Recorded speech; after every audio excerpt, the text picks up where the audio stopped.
This podcast is part of the Blueberry Network. Blueberry.com is where listeners and podcasters come together. Check it out at blueberrywithnoease.com. So the Earbud U podcast, while fun to put together, doesn't run for free.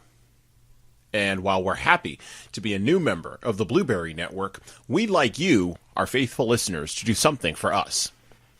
If you're thinking about engaging with podcasting either now or in the future, and you're stuck on a hosting company, Blueberry is for you. Look, there are a lot of podcast distribution companies out there that are going to make you a lot of promises. But Blueberry offers three things that made it my go-to when starting the Earbud U podcast. Number one, convenience. With the PowerPress plugin and WordPress integration, it works with around 90% of all websites out there. Number two, optimization. Yeah, it took me a while to accept that Apple and iTunes pretty much rule the roost when it comes to podcast distribution. But after I came to that realization, Blueberry was great at making everything very, very easy. Number three, publishing and distribution is simple. Look, I have a lot of stuff going on in my life. I design corporate trainings, I give speeches, I write blog posts, and occasionally I get to see Mrs. Earbud U and the kids. But with Blueberry, publishing my podcast was done and over in 3 easy steps. No muss, no fuss, no bother. Look, head on over to blueberry.com, no ease, and type in the promo code earbud_u, and they'll give you a month of hosting service for free on me. You can't beat that deal with a stick. That's blueberry.com, no ease, and type in the promo code earbud_u. And now, on with the show.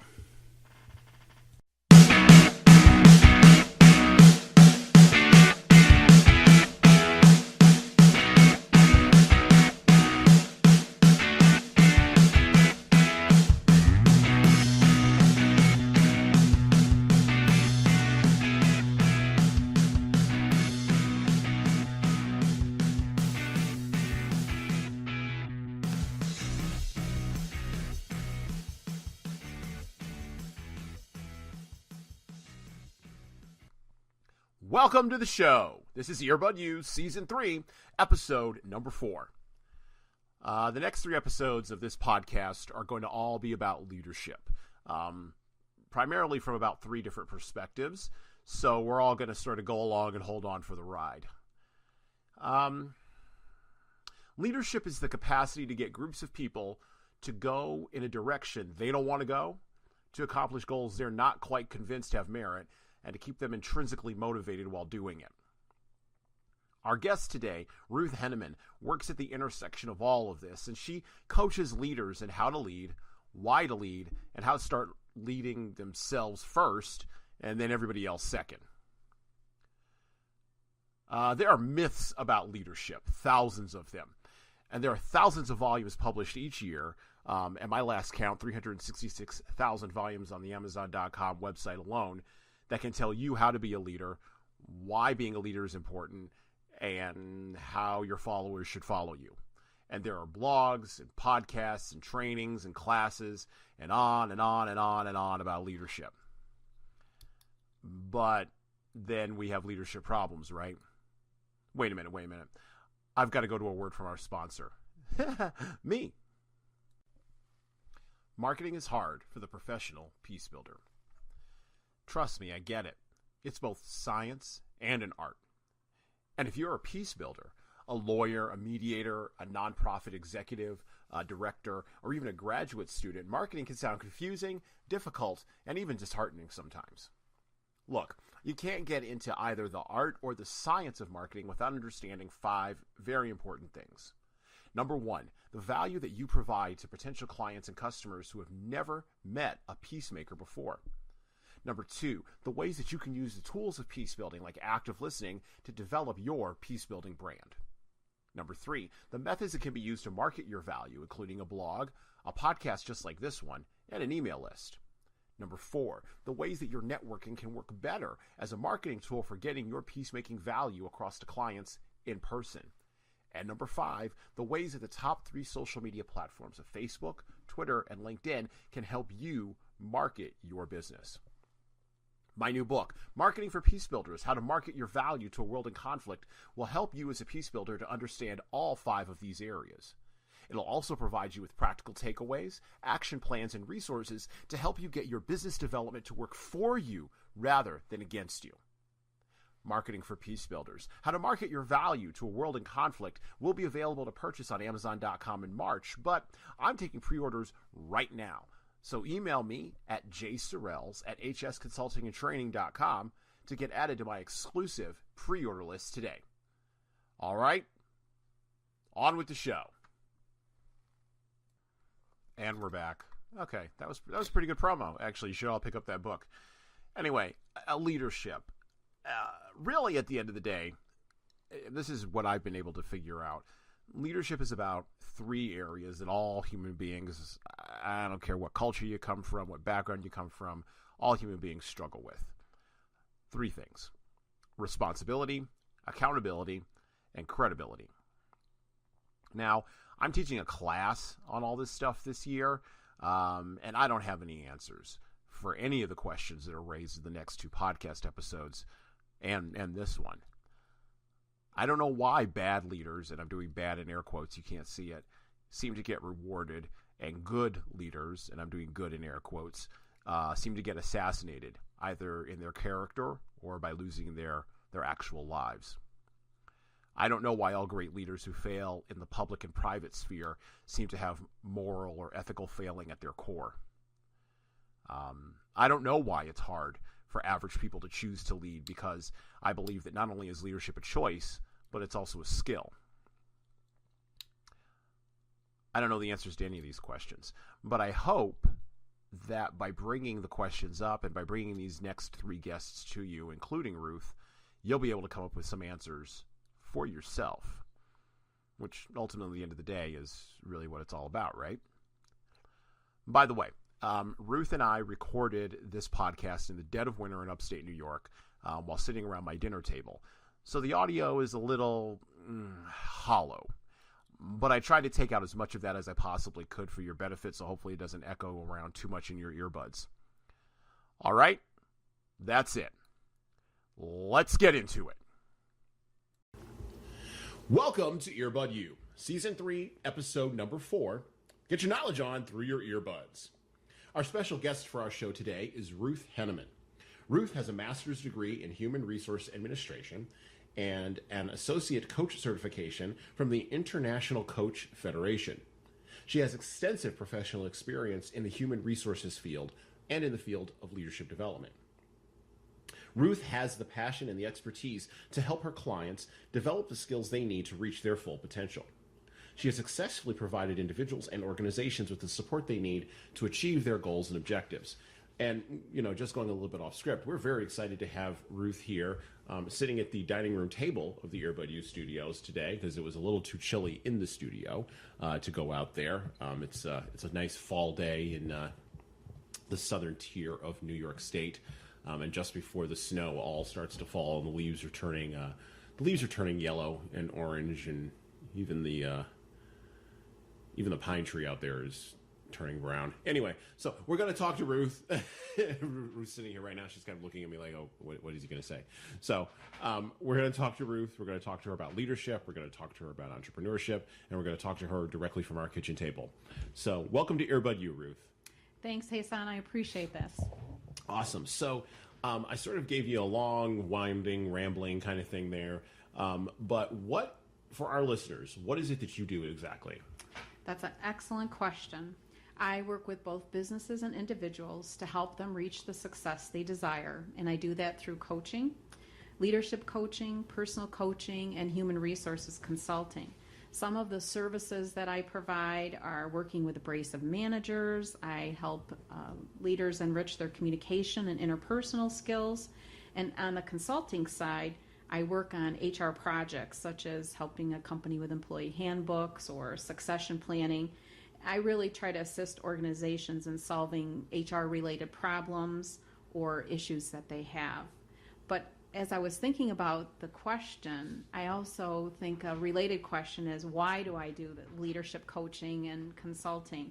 And during my career in human resources, I've observed a number of people who were let go from organizations because they didn't have the leadership skills to succeed.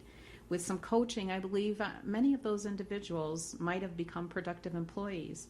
So in addition, I struggled early on myself as a leader, as a female leader, and had to learn things the hard way. If I had a good coach back then, I may have been able to really greatly accelerate my own on-the-job learning curve. So okay, all right. Well, let's talk a little bit about. Let's backtrack through a couple of those things there, because I want to flesh some of that stuff out. So let's start with abrasive managers. Wow.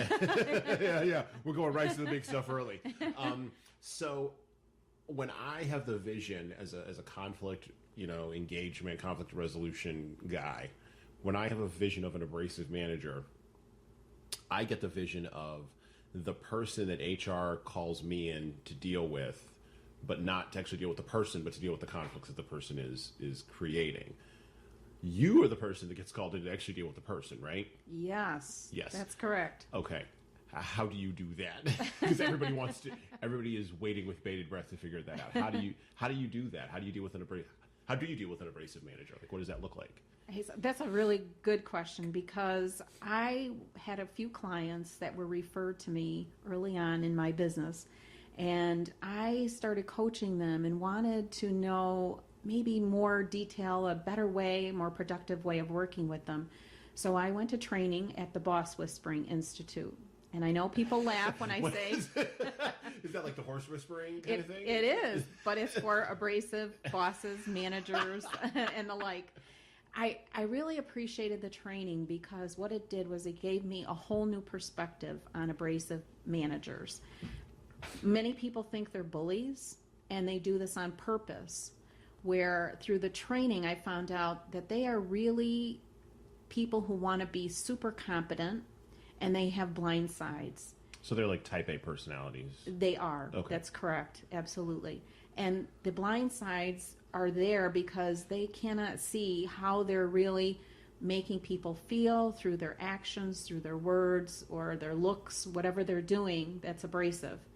And it's something that you can help them through a process that will allow them to understand how people feel when they do the things that they do that are abrasive or abusive in the workplace, and help them through this so that they can then turn it around. Now, you said something there about how the person who's the abrasive manager perceives themselves as wanting to be competent, but the people who are impacted by the abrasive manager may perceive that individual to be a bully. Yes. There's a lot of, maybe not talk in this country, but there's a growing chorus in, I don't know how familiar you are with European HR processes or European law, but there's a growing chorus in Europe around workplace bullying and around what are the ways to fix / prevent workplace bullying. As a matter of fact, I've said this on this podcast before, the Irish are really moving forward in policy proscriptions for organizations around bullying, like what are the specific things to do in a workplace. Typically, Europe tends to be 20 years ahead, at least in the HR field and in some other areas of the United States. I do see this coming down the road. My kid is 10. My daughter's 10. Like, when I go to her school, there's all this "we will not bully" stuff. There's all the anti-bullying messages are all on the walls. They have an anti-bullying procedure and protocol. There's a thing I have to sign that says, if my kid's being bullied, I'm going to take these steps. So my child's 10. My daughter's 10. So when she becomes, 30, she's going to be very sensitive to bullying. The paradigm is being set up for 20 years from now. What's the line for folks? Where is that line? That's my big question. And that's the big question for everybody. If I feel that this person who's just abrasive is a bully, how do you navigate that?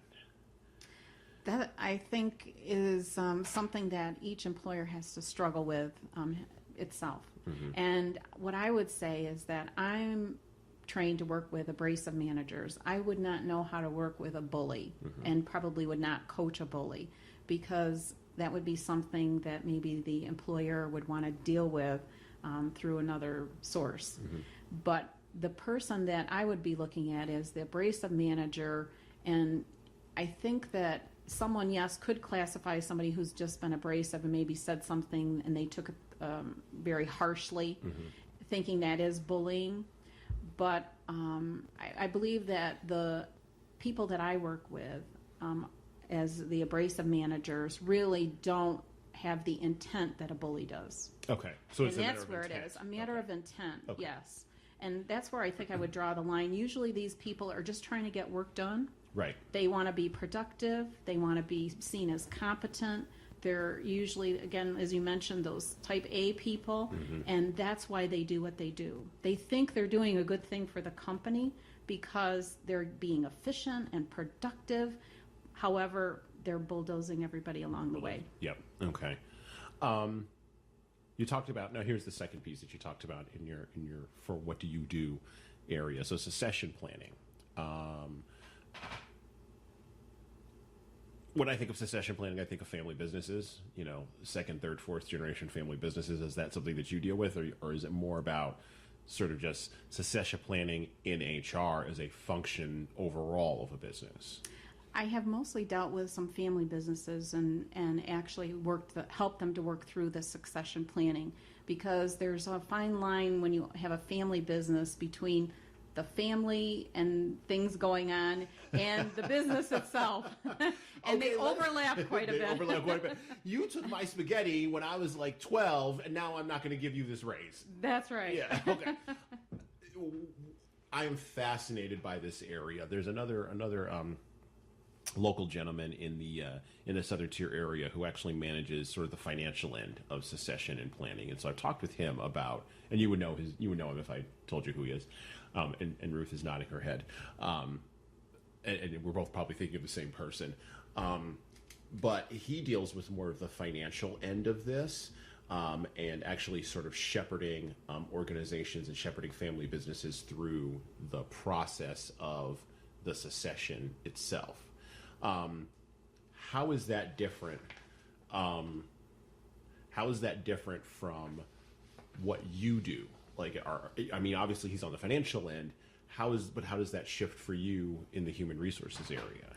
The big shift is the people part of it, where identifying people and not just putting somebody in a succession plan because that's the person that's the oldest in the family, or that's the person that's been there the longest, but really trying to help them look at the skills that are needed, not only for like today, but for the future, for their business, and really helping them to see that some of their family members may need a lot of development, a lot of growth before they move into a position. So help them develop a plan for that. How is it going to work? What is it going to look like? And to be able to articulate the plan and also put it on paper, plus be able to deliver that information to the family members, which can be the most difficult part. Right. Yeah. The most famous succession I ever really consider is I don't know. Did you ever see the movie The Godfather? Any of the Godfather movies? Yes. Okay, so you know where I'm going. Now, I mean, yes, it's the mob and whatever, but I mean that was succession, right? I mean the entire second and third acts of The Godfather were about what happens to Michael and Fredo and Sonny and the Godfather and those three sons, and who gets to be at the top and who is in the middle and who's at the bottom. And Fredo didn't prevent the Godfather from getting shot, and so he's useless. And there's all these little dynamics right in the film. And yes, it's about crime and bad things, but it's also about succession planning. And the Godfather really didn't have a plan. Do you run across? So that's my sort of my big paradigm setup for the next question, which is: do you often run into founders who have built a company over X number of years who have no plan? Yes, I have. And then how do you deal with that? And also I've run into some that think they have a plan, but then realize that their children that they want to move into a certain position. That's the Godfather. are not. Remember, he didn't are want not Michael. equipped. He didn't want Michael. He didn't want Al Pacino to be. He wanted Al Pacino to go to war and go to college and be like a senator or something. He didn't want him to run the thing. Right. He wanted Sonny to run the thing. And then Sonny proved to be a hothead and died on the causeway. Right. You know? Okay, so you run into those kinds of I do. situations. Thank goodness I don't have to coach the mob. Right, yeah. They're not one of my clients. If the mob needs Ruth Henneman, her number is. But I think it is difficult because sometimes I try to give perspective to the leader of the organization and help them to really look at the skills and to take the names of the people out, but let's look at the skills that are needed for the jobs, for the organization now and in the future. Right. And begin to look at it a little objectively. Okay. You said that you got to this work because of your struggles, some of your struggles as a female leader in the coaching piece of it. And if you had a coach when you were a leader, you probably would have been a little bit better. Maybe some outcomes would have been different. Maybe not better. Let's just say some outcomes would have been different. Female leadership, particularly in the technology area, in the high technology sector, is very, very, I think it's a thing now. Women in tech, women in leadership in tech. I think part of this started with, Marissa Mayer at Yahoo, and Sheryl Sandberg and her Lean In book.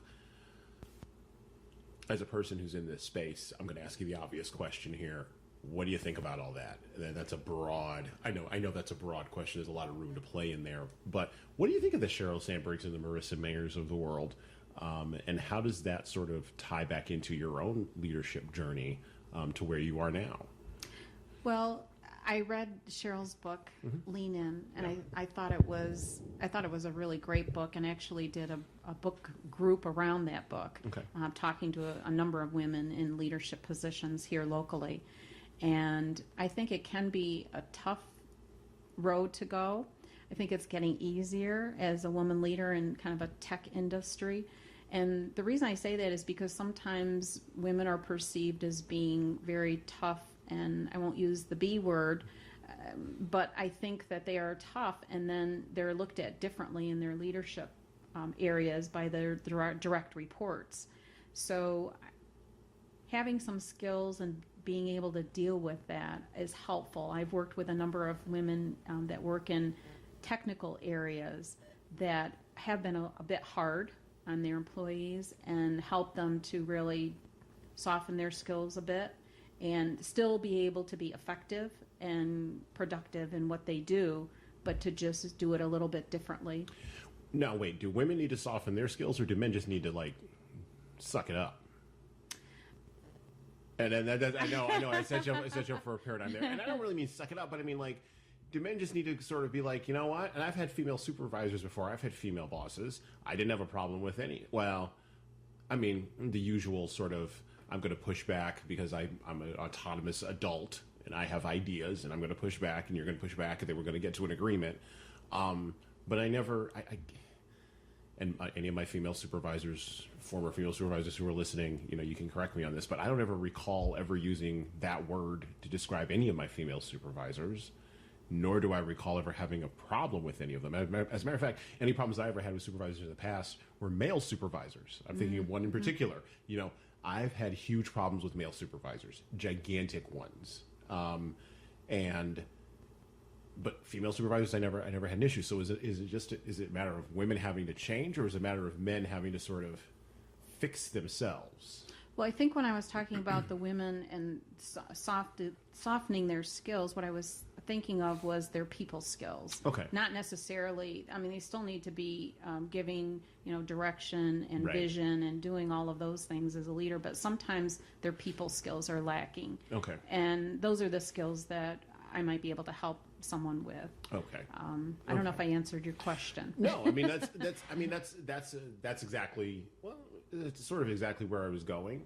I also think that men need to, and I get calls to do leadership training too, not at the level that you do, but I get called, and leadership as a competency of, conflict. And what I see from male leaders is, male leaders, let's say less assertive, but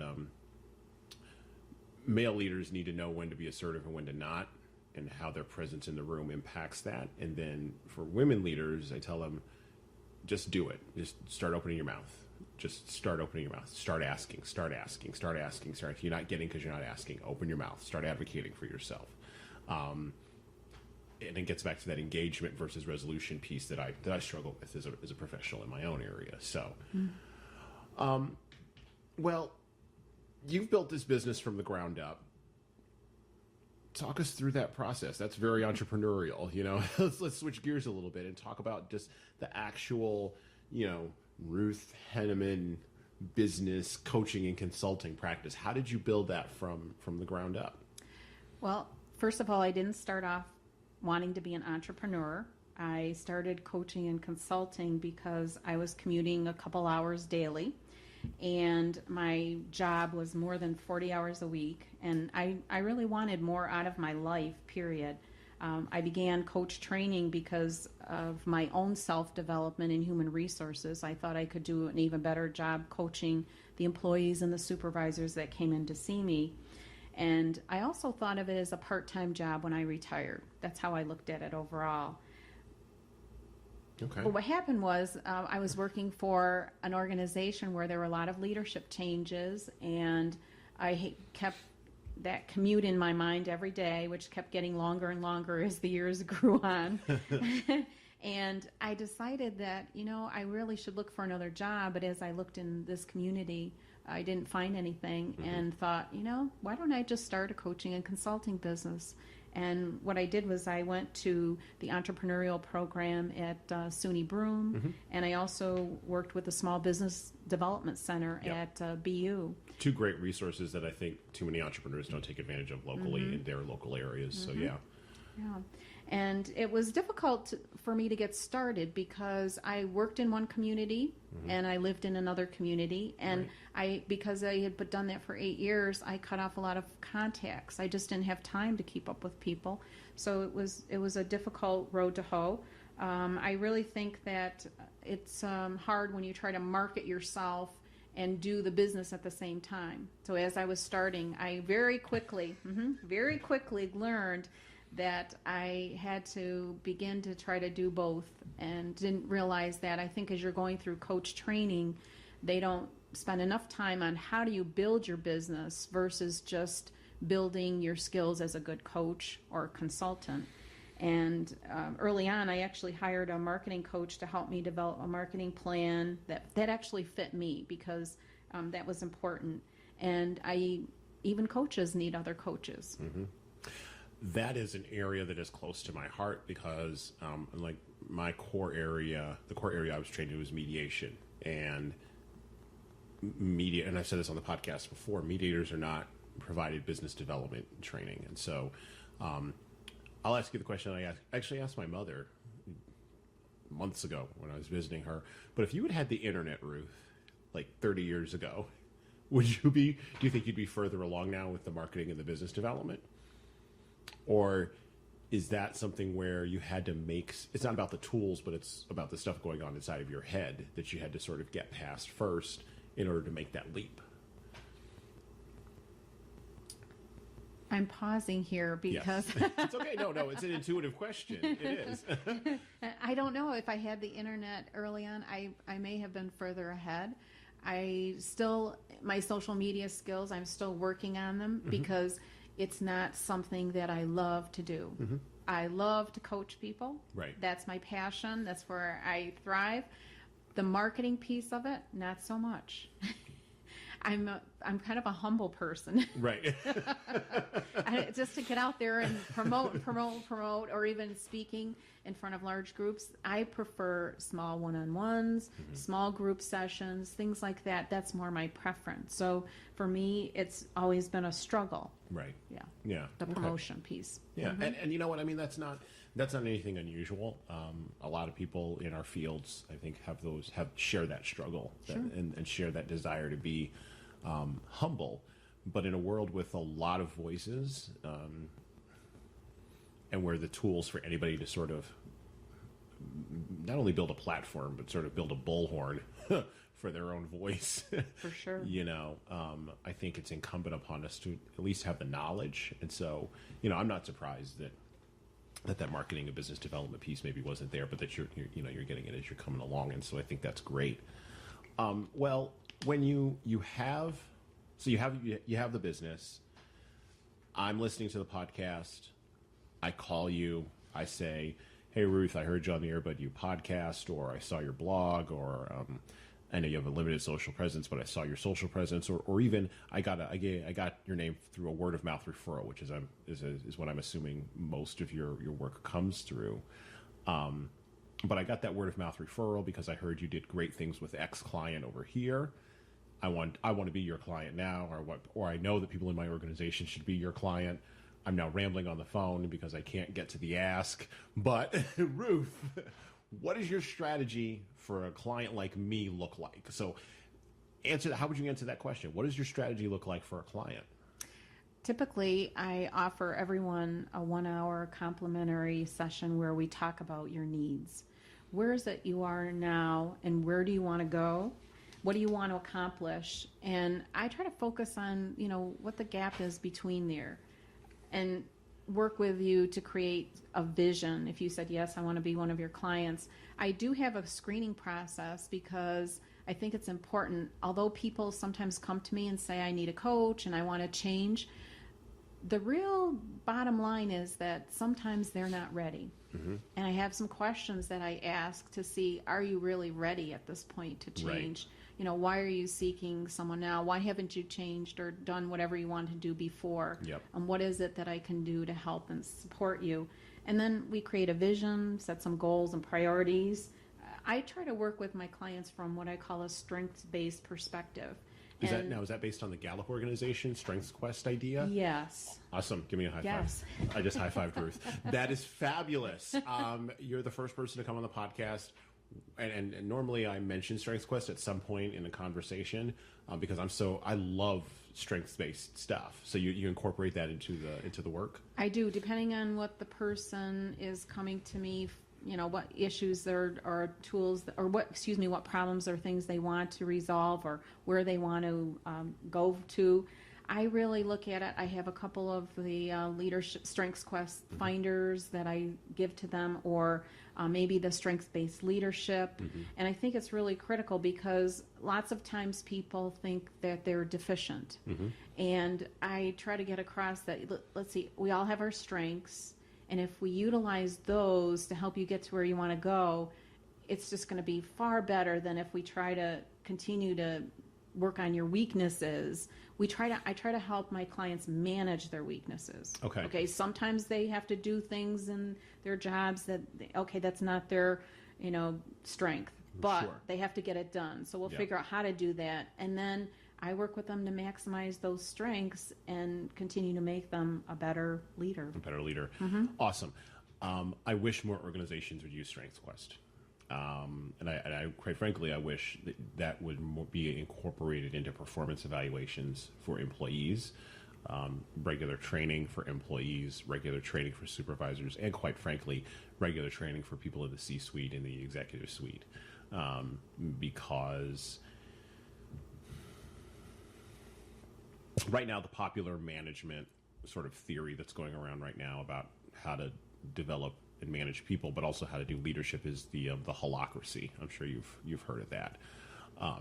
It's sort of Tony Shea over at Zappos is doing it, and it's sort of thrown everybody for a loop in management and leadership, because it's about, in essence, and this is, I know people are gonna tweet at me when they hear this because I'm not explaining it well, and it's fine. You come at me, bro. It's fine. But the holacracy is this idea that the hierarchical structure disappears. There's no supervisor. If there are conflicts or issues or leadership development that needs to happen, it happens one-on-one between two people versus with a third person coming in at a hierarchical level. Work happens in that space. And so, to me, that's a space where Strengths Quest could really be used, because it could really be valuable as a tool, because how do you navigate with somebody who maybe you might not have chosen? This is the thing I always say about the world of work. you're thrown in with people that you haven't chosen, that you probably would invite over to dinner at your house. And you have to work with these people for 8 hours a day, and you have to make this work. Exactly. And so how do you best do that? Well, strengths is the best way to do this. And under a holacracy system where there's no hierarchy, at least it says there's no hierarchy, that seems to be a really good fit there. And I'm surprised that hasn't really come up as something that like clicks together, or maybe it has, I'll have to look more into it. Okay, so that's the strategy arc.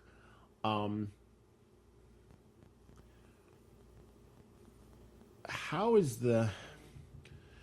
what you're talking about is a bundle of competencies in essence that you're working with clients on, right? Yes. Yes. Okay. How do you bundle that? Like, take apart that bundle for us and then put it back together. Like, what are the bundles of competencies that you think are important for a leader to have or for a client to have? It depends on the person's position. Okay. What competencies that they need. And I mean, there's some general ones across the board for leaders, Sure. that you had mentioned. Conflict resolution is probably one big one. Yeah. They should be agile, be able to handle change, maybe look at strategic planning, things like that. But now I want to go back. Oh, you're pausing me here. No, only because I want to give you a couple of big examples that we can like use. And we don't get political on here, but we're going to use a couple of just sort of caricature cutouts that people know that are in the public eye. Oh no! And then we're gonna sick Ruth on them. So here's a big one. Okay, you ready? Donald Trump. I knew you were going to say that. I'm not sure that Donald is coachable. or if Donald came to me as a client, I just may recommend him to someone else. I know I can't take this phone call. I really can't. Click, thanks. But let's say he is coachable. He's got to be coachable at a certain level, because you don't get to be that. And I put the ridiculousness and the caricature stuff away for just a second. You don't get to be at that level of success, right? Without being somewhat... Ruth was looking like, no, absolutely not. No, I wouldn't take the phone call. I would hope that people getting to that level would be coachable. Okay, well, someone at that level, Yes. that level, how do you coach that person? How do you... I wanted to put that sort of template and frame in your mind, because the opposite template is, how would you coach somebody like a Bernie Sanders? Or is Bernie Sanders coachable? Ruth is looking at me like, no, neither of them. Why did you pick both of those? She's like, those are terrible examples, Jesan. Let me just say this, Jesan. I think that if you're thinking about coaching someone, you could have a great coach. You could have a great process to coach them. But if the person isn't willing, then you might as well just skip the whole thing. And when I work with companies, I try to be very upfront with them, because most of the time, sometimes individuals will hire me, and that's great, and because then they're usually ready, willing, and able right then and there. But when an organization hires me and says, so-and-so has some development things that they need to work through, and we'd like you to come in and work with that person on, 3 or 4 things, that individual has to be willing. Right. That individual has to say, okay, I'm going to now think about changing in those areas that have been identified, and be willing to go through what it takes to get from where they are to where they need to be. Talk to me about that willing part, because I find that people in my little area of conflict sometimes are really, really happy with whatever it is that they're doing. And one of the things that I say is, I'm not here to tell you that you need to do anything different, but I am here to tell you that if you don't like the outcomes that you're getting from what you've always been doing, then you might want to change. But otherwise, keep doing what you're doing. So how do you get people to willingness? This is like the golden... At 30 minutes into our interview, this is like the golden egg, the golden nugget. How do you get people to willingness? How do you move them in that direction? Well, first of all, sometimes I administer leadership assessments or other types of assessments to help my clients kind of gain a better understanding of their skills or how people are perceiving them. Okay. The data that I use, or the facts that come out of that, can be eye-opening for people. Okay. They don't realize when you put this mirror up in front of them that people are seeing them very differently from the way they're seeing themselves. So sometimes that will help. Right. Because that it's just a reality check. Right. Oh my goodness, I didn't understand that people, when I do this, people think I'm this way. Right. They don't have a clue. So I think that does help. The other piece that is helpful sometimes, and I try not to use this as often, but I do use it when a client says to me, well, I'm not sure I really need to change that. I might say something to the effect of, well, your manager suggested this. He is your employer. He has control over she has control over your performance and your paycheck. You may want to. You gotta pull the manager card. You may want to begin to think about moving forward in this area, this particular area. Mm-hmm. And we might even explore why they think they don't need to change. Now, that's an interesting use of language. I'm fascinated by language, and so linguistics and language and how language is used and what people say, what they don't, and how things are couched and then not couched. But that statement you just said there, it might be a good idea if. Do you like? How do you? Is that sort of the soft way of saying you just need to do this? Yes. Yes. Okay. Because I want them to consider. If someone said, "Here's a suggestion," and it's just a suggestion. Would you want to at least explore that? Would you want to at least consider it? Because we, again, sometimes don't know ourselves very well. Right.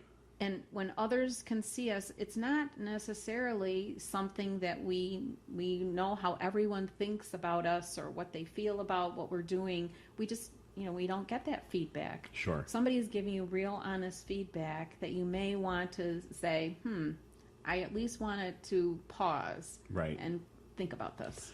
Have you heard of the book by Sheila Heen and Bruce Patton from the Harvard Negotiation Project called Thanks for the Feedback? No, I have not. Okay, I'm going to pause this for just a second. I'm going to walk away to my library. I'm going to get the book, and I'm going to come right back. So I'm going to pause this right now.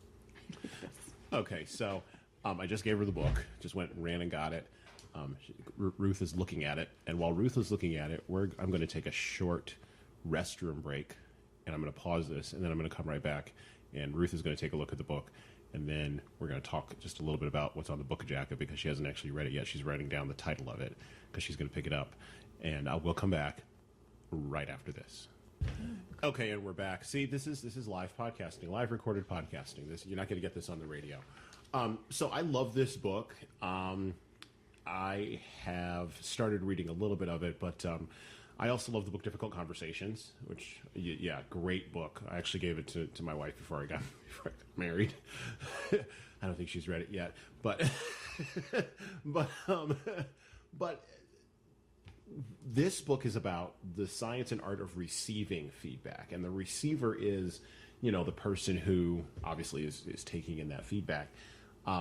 You talked about how you give the assessment, and this is what clicked on it for me. You talk about how you give the assessment. And then, they get the feedback and they're like, oh my gosh, and that leads directly to how do you move them. Now they're receiving that feedback. You're in the position of delivering it, but how do most people receive that? It really depends on the person, but typically, as we sit down and review it, I advise them to just take that in and think about it. Right. Let it sit and let it sift in, because sometimes if it's really difficult feedback that it's hard to hear, you can't really take it in one session. Right. So I have them look at it, review it, we talk about it. Where could this be coming from? Are there examples of things that you think you've done to really reflect whatever this person's saying is true or not true? And we talk a little bit about that, but then I let them sit with it before we decide what are we going to do with it. Right. And I think sometimes time helps. It also beginning to look at, strategies. Well, how are we going to deal with this, or what ones are most important? What is it that we want to do now that you have the feedback? Okay. How can we shift this? Because people have a vision of who they are and how they're showing up in the workplace. And when you see some feedback that's completely opposite of how they want to show up, I think it's important to say, this can be changed. We can work on that. Does this go to, and I know you've read Emotional Intelligence by Daniel Goleman. that Daniel's been eating down on that book, and I've said this before on this podcast. He's been eating down on that book for like 30 years. And the things that he wrote 30 years ago in that book are still absolutely relevant today, if not more so. They form the core. They inform some of the core of what the training that I do. A lot of what Daniel talks about with emotional intelligence in that book is self-awareness. I find a remarkable lack of self-awareness in folks. I find a remarkable lack of self-awareness in myself. I continually work on that.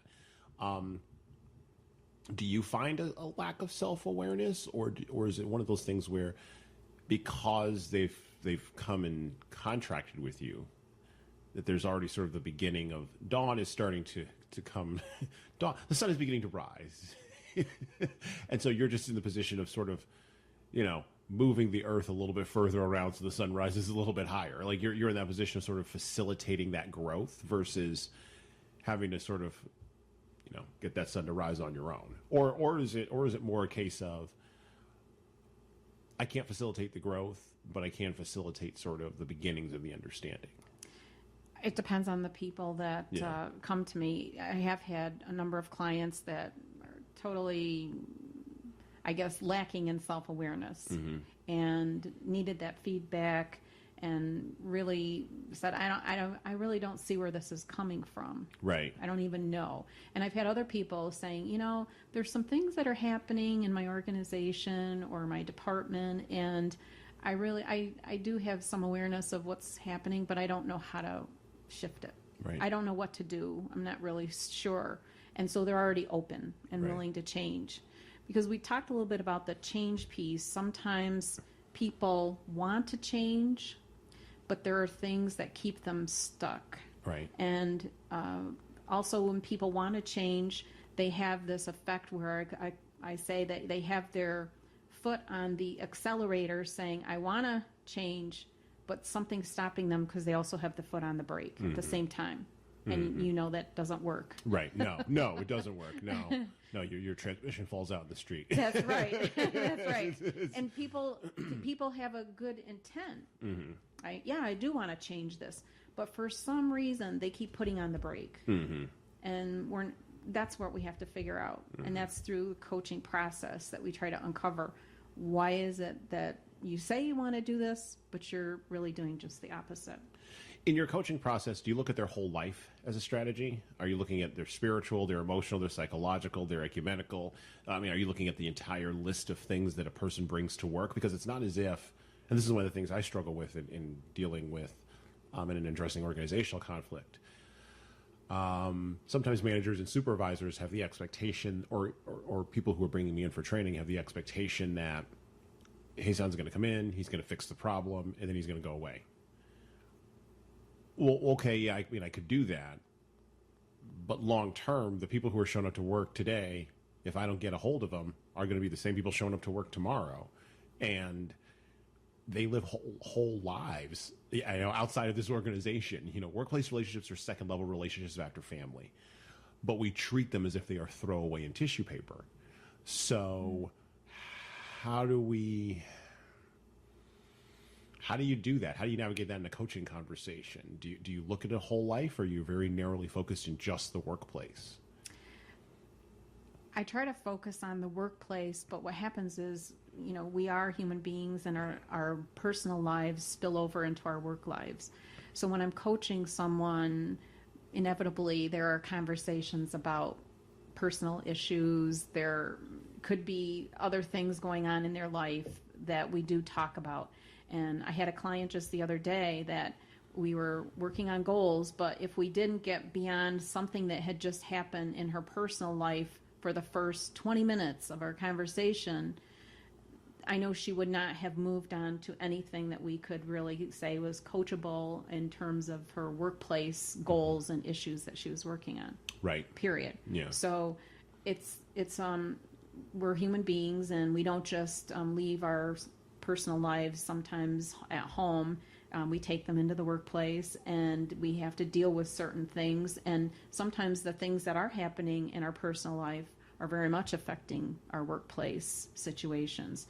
So I think it depends on the person. I had someone just recently that was very clear, who hired me as an individual, not from his company, but wanted to figure out how to incorporate his spiritual life into every part of what he's doing, his business life, his volunteer opportunities, everything. So very much coached him around that. Right. And in addition to the goals that he wanted to work on in his job.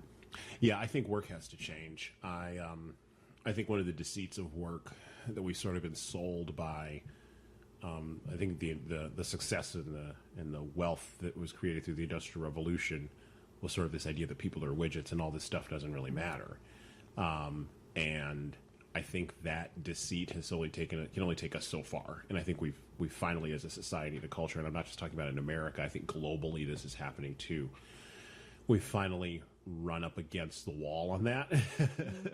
And now as a 36-year-old person, and again, I've said this on the podcast before, because I absolutely believe it, like the future that's coming for, people who are my age and younger is a future where more and more work will be done by fewer and fewer people. That future is just going to happen. Will there still be jobs? Absolutely. Will there still be work to be done by people? Absolutely. But the old sort of silos like manufacturing or even white-collar positions, the legal profession is a case in point of this, are going to be impacted by technological changes that are going to eliminate people from that process.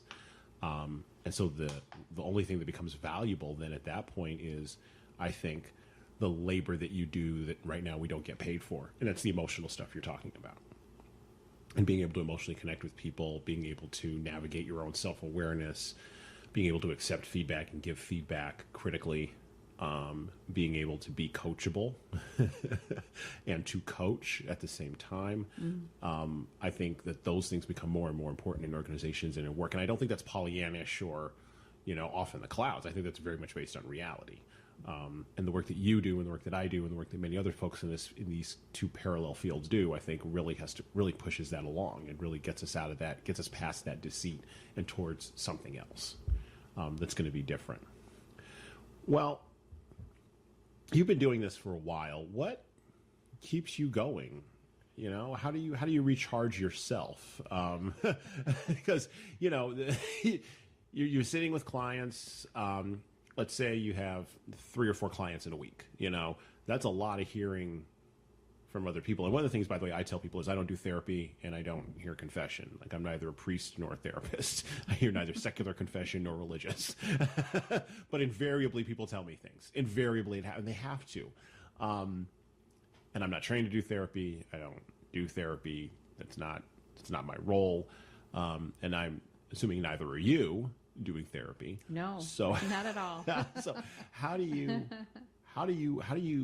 manage this? What keeps you going in doing this? Yeah, I actually thought about that, and I really have this passion for helping others learn and grow and develop themselves. And I get great satisfaction when people transform, people reach their goals, people say, oh, look at it, this is what I did and I didn't think I could ever do this. I get excited about it. So my clients actually continue to inspire me and help me to be a better coach and a better consultant. And I'm also a lifelong learner, so I think I'm happiest when I'm learning something new, something different, a creative way to work with my clients. And so I need to kind of walk the talk if I'm going to be encouraging my clients to step out and try something or change something or continue to learn and grow. So I think those are the kind of things that really feed me. And just being able to, think about what's the next thing that I'd like to try for one of my clients or one of the companies that I work with, and just I think is the inspiration for me. Awesome. Well, is there anything you're absolutely terrible at? you seem like you're on this. And you talked about business development. You talked about a lot of that. You said you're not really passionate about the marketing piece. Maybe that's it. But is there anything you're absolutely terrible at in this that you want to put out there? Because I'm putting my terrible stuff out all the time. I'm very transparent. I am too. And I think I did mention earlier that I'm not great at marketing, and I'd rather talk about other things than myself, and I'm not very savvy in the social media, or at least as savvy as I'd like to be. Plus, I'm not a great proofreader, which is not good sometimes. But I see what I want to see on the paper. Right. And I meant to write that word, and that's not what's spelled out, though. No, it's more like I think I wrote it, but that sentence doesn't say that. Okay? So those are a couple things for me, and I think that that's where I get stuck. I don't say absolutely terrible, but they're definitely not my strengths. Yeah. So I try to play to my strengths. Right. Try to leverage those strengths. So thank you, Ruth, for coming on the Earbud U podcast. We enjoyed having you on today. It was a great talk. I think we've begun to scratch the surface of what you do, and I'd love to bring you back and talk more with you about it. Is there anything that you would like to promote today?